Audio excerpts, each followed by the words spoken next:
Hey there, how you doing today? Thanks for joining me.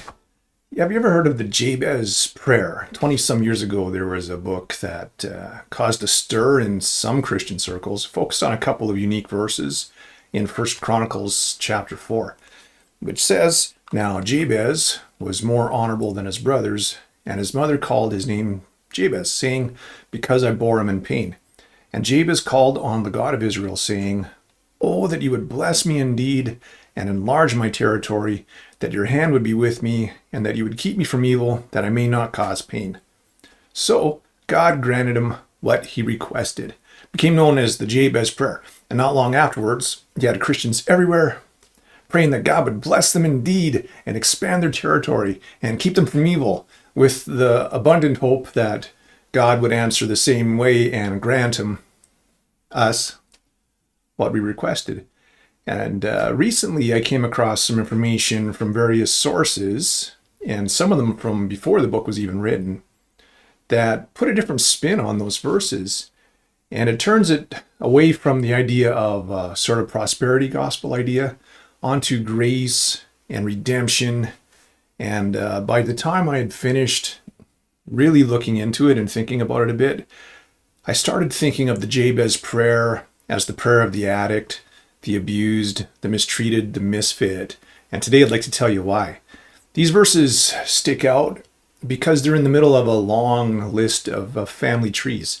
All the fathers and their children, and then we just have, and here's Jabez.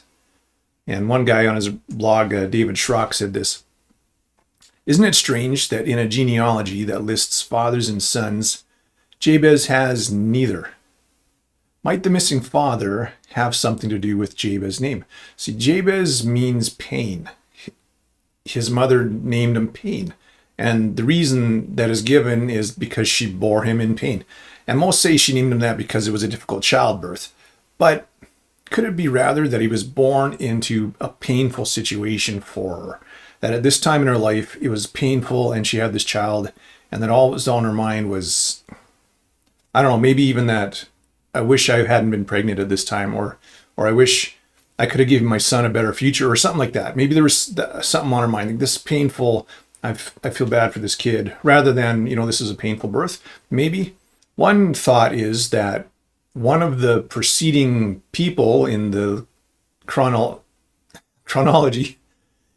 is his father, is the father of Jabez. And Jabez was just so much more honorable than all his other brothers that he got his 2 verses here. He got his 15 minutes of fame in the Bible there because he was so honorable. And that is a possibility. Another possibility is that Jabez's father was excluded from the records, and there's no reason given why. Was he killed? I mean, that seems the least likely, that he was dead for some reason, because they'd probably still list him as the father. Could he have abandoned Jabez? Maybe his father wasn't even known because his mother had been abused in some way and she was left to fend for herself. Or had his father brought pain or shame on the family to such an extent that he was removed from the records? And those are all possibilities that we can look at, because land in Israel was passed down through the families. And even if it was sold, it was supposed to be returned every 50 years, the year of Jubilee.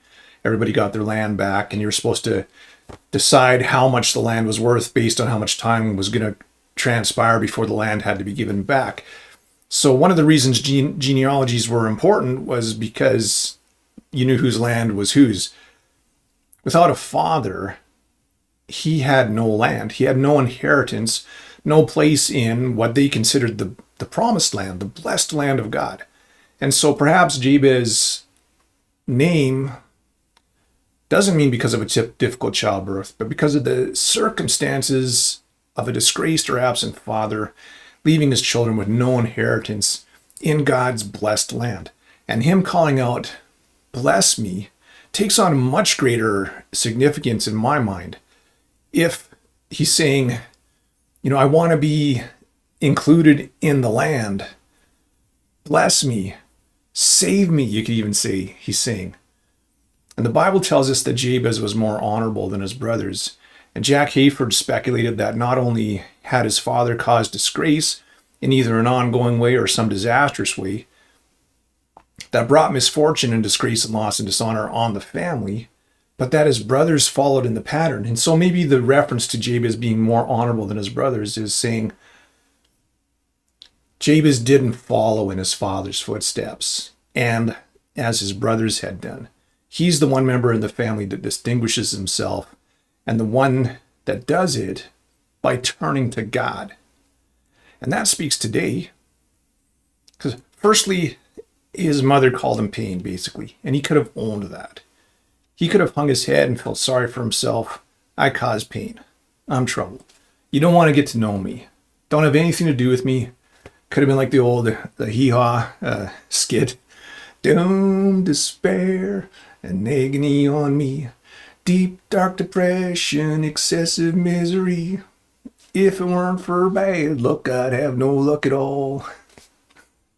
That could have been Jabez walking down the road singing that song. And some people know what that's like. Because your name might actually be normal, but the name you were called is painful to you. Like some parent, family member, somebody you looked up to for support, guidance, someone you trusted, called you stupid, lazy, useless, whatever. The list is as long as my arm. And you could own it. Yeah, that's right, I'm lazy, I'm stupid, I'm an addict, I'm good for nothing. And it shaped your life. Or maybe you've been labeled as something by something. Alcoholic, addict, liar, cheater, and you can't shake it. These things stick. That label sticks to your shame and chagrin. Today, I want to tell you, you can say a prayer with Jabez. He didn't own that name.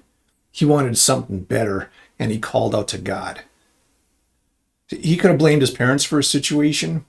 Dad squandered my inheritance. Mom gave me this cursed name. It's Dad's fault where I am today. It's Mom's fault that people think of me as painful. That's the mindset of a person who doesn't want to change. Not my fault, your fault. Your fault the economy's in ruins. Your fault the environment is changing. Your fault I can't get a job. I'm saddled with debt. I have no prospects for a future. We can blame everyone and everything, but at the end of the day, nothing's going to change. It's up to us to do something about it. And we have a few choices. One is to just get even, so to speak.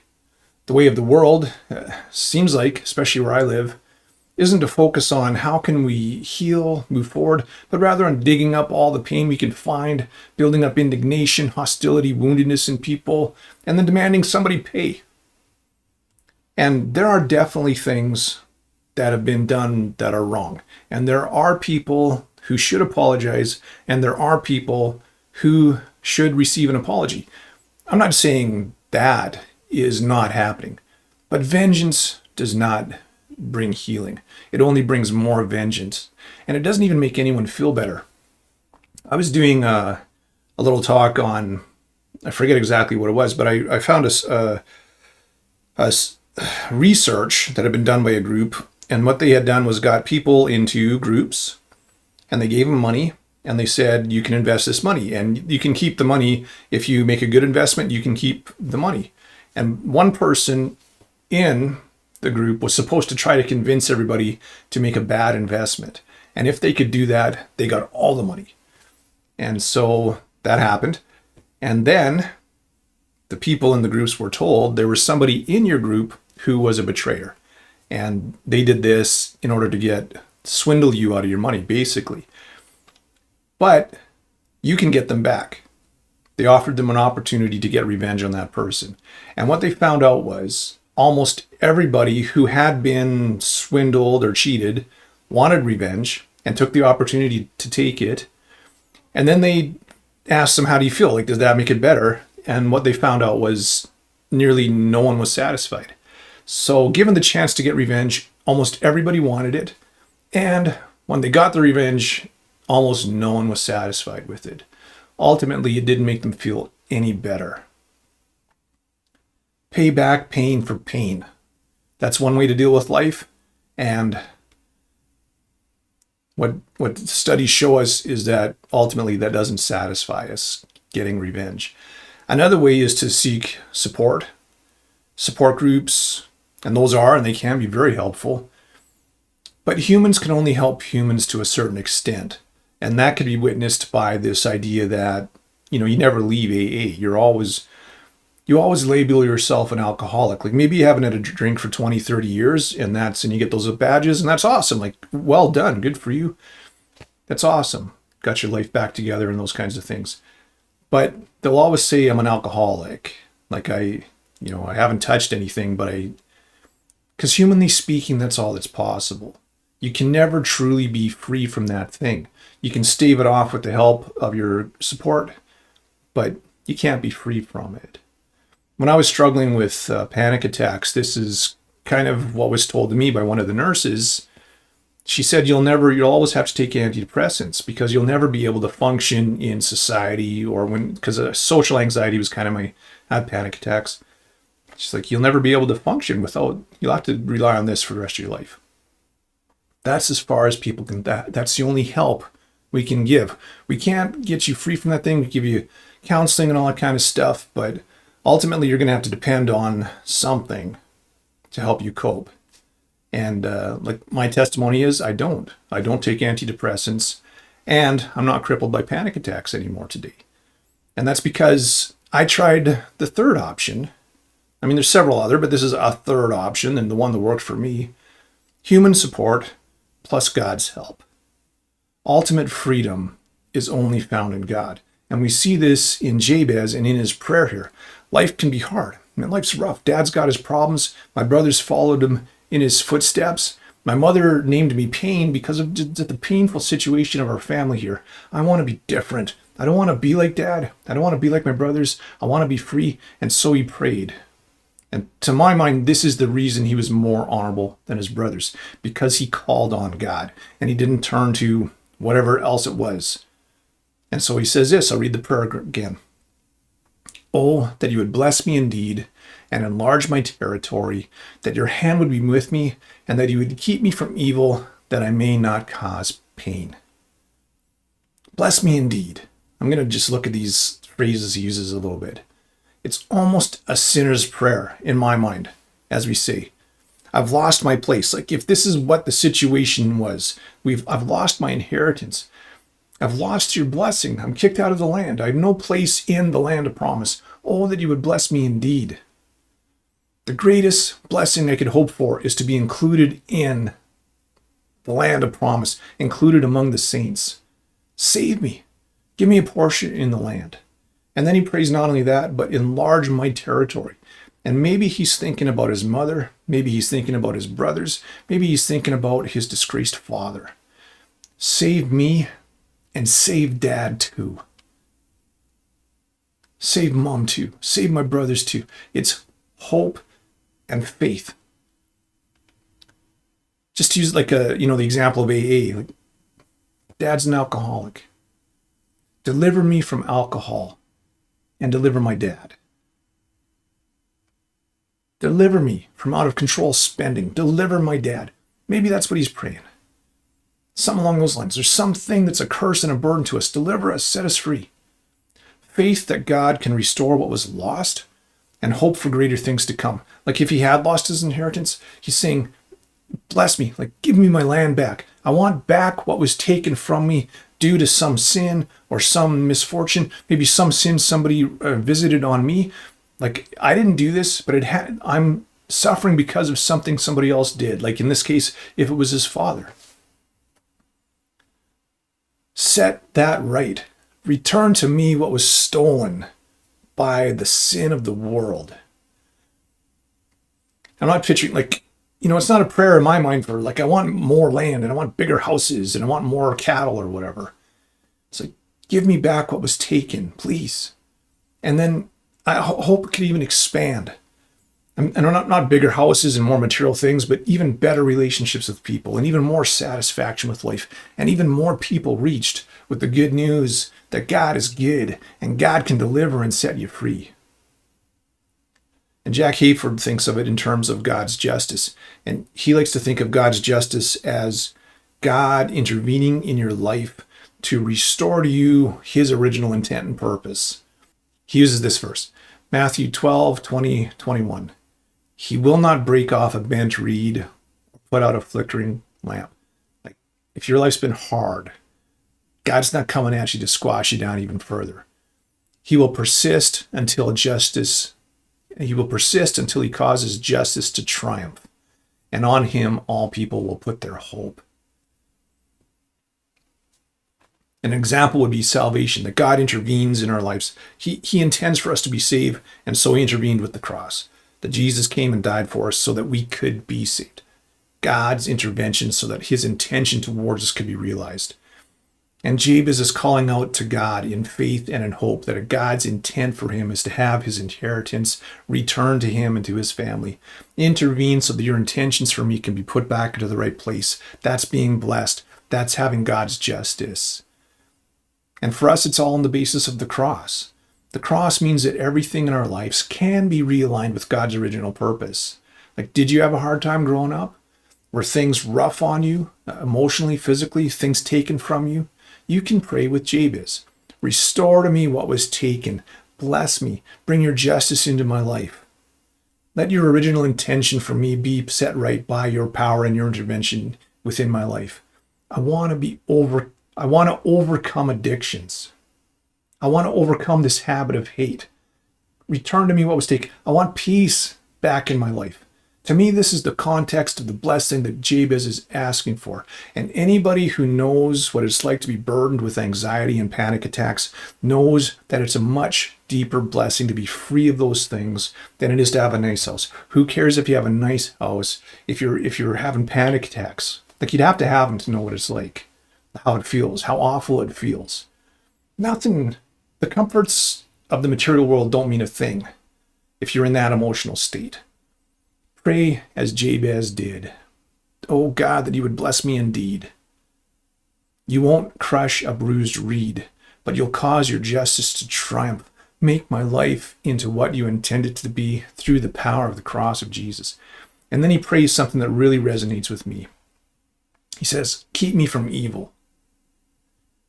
And if we rush over that phrase, we might think of the Lord's Prayer. Deliver me from temptation, keep me from evil. Keep me from temptation, deliver me from evil. But Jabez takes it a step further, and it's something that I've adopted into my own prayers. He says, keep me from evil that I may not cause pain. And as I said, I think I said at the start, I've come to think of this as the prayer of the child of an addict, the prayer of an addict, the misfit, the abused. Like, Dad was an alcoholic. And because of that, there's been so much pain and hardship for our family. We've lost our land. We've lost our place in community. But please, God, restore that to me. Restore the things I've lost. And please keep me from doing the same thing. I don't want to pass this down. I don't want this curse visited upon my children. Break the chain. I don't want to blame the world. I don't want to blame my parents. I don't want to curse my circumstances. I want to be free. I don't want vengeance. I want freedom. I don't want to be bitter, fall into the same dependency and addiction that my father's burdened with.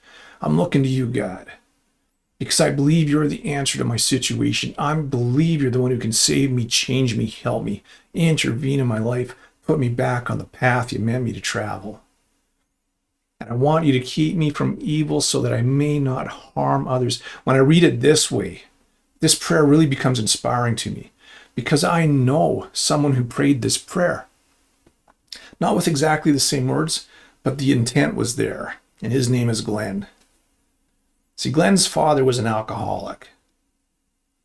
His father was a great guy, his kids loved him, but he had some pain in his life he just couldn't deal with on his own, and he turned to booze.